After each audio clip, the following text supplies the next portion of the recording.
هوالی و هوگیری زینه دگل خمان، جروی دروتی و نپی باوریتیا هوالین دمان.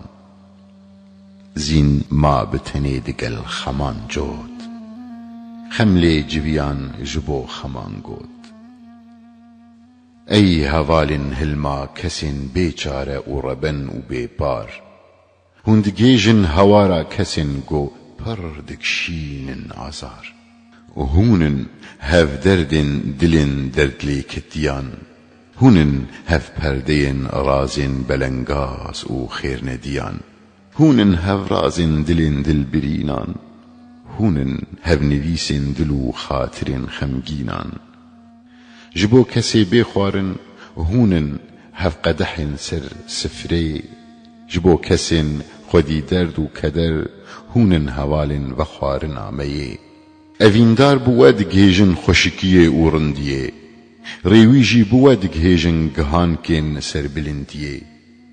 دل من ایویران وسا کابل بویه و والا مایه، جبل وقت کسک لدوراوی نمایه. هونوی جخوره چاوا آوادکن و دکن هیور، من دستورک بیسینور دایه و بهیورن لور. دوی دنیدا دولمندی و سر بلندی بویه، بلندیا کوشکا آخرتی جی دیسا جویه.